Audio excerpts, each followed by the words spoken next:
മൊഴിയുടെ അടിസ്ഥാനത്തിലൊക്കെ പ്രതിക്ക് ഈ കേസിൽ പങ്കുള്ള കാര്യം മനസ്സിലായിട്ടുണ്ട്. അതിൻ്റെ അടിസ്ഥാനത്തിൽ പ്രതി അറസ്റ്റ് ചെയ്തിട്ടുണ്ട്. ബാക്കി ഈ കേസിൽ വേറെ എന്തെങ്കിലും ദുരൂഹതയുണ്ടോ അല്ലെങ്കിൽ വേറെ ആർക്കെങ്കിലും പങ്കുണ്ടോ, എന്തിനാണ് എന്നുള്ള കാര്യങ്ങൾ ഈ കുടുംബത്തിന് ഒരു ആത്മീയ ആചാര്യനുമായി ബന്ധമുണ്ടായിരുന്നു എന്ന സൂചനകൾ പുറത്തു വരുന്നു. അത് ഈ കൊലപാതകത്തിലേക്ക് നയിച്ചതിൽ ഏതെങ്കിലും പങ്കുള്ളതായിട്ട് ഇതിനോടകം ബോധ്യമായിട്ടുണ്ട്. അത് അതിൻ്റെ വിശദാംശങ്ങൾ മനസ്സിലാകണമെങ്കിൽ കുറച്ച് സയൻറ്റിഫിക് എക്സാമിനേഷൻ കൂടി ആവശ്യമുണ്ട്.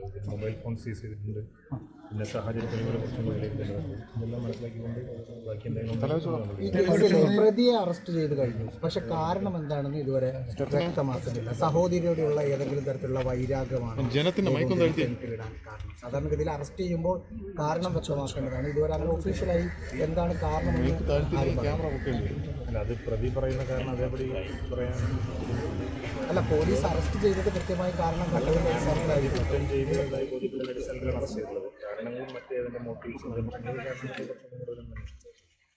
ഈ കട്ടിൽ കത്തിയതടക്കമുള്ള ചില കാര്യങ്ങൾ ഉണ്ടായിരുന്നല്ലോ വീട്ടിലെ. കട്ടിൽ കത്തിയെന്നോ അതോടൊപ്പം തന്നെ കയറ് കുരുക്കിട്ട നിലയിലൊക്കെ കണ്ടെത്തുന്നു. അതൊക്കെ എന്തെങ്കിലും തരത്തിലുള്ള തെറ്റിദ്ധരിപ്പിക്കാനുള്ള ശ്രമമാണോ, അതിൽ മറ്റെന്തെങ്കിലും? അതെല്ലാം പ്രതി പറഞ്ഞിട്ടുള്ള പല കാര്യങ്ങളുണ്ട്. അതെല്ലാം കൂടുതൽ അന്വേഷണം നടത്തി അയാൾ പറയുന്ന കാര്യങ്ങൾ വസ്തുതയുണ്ടോ അത് ശരിയാണെന്നുള്ള പരിശോധിച്ച് തീപിടുത്തവുമായി ബന്ധപ്പെട്ട് എന്താണ് അദ്ദേഹം പ്രതി പറയുന്നത്? അതങ്ങനെ പറയാറായിട്ടില്ല. വിശദമായിട്ട് അന്വേഷിച്ച് മാത്രമേ ഈ ആചാര്യൻ അതിന് ശേഷമാണോ കത്തിച്ചത്?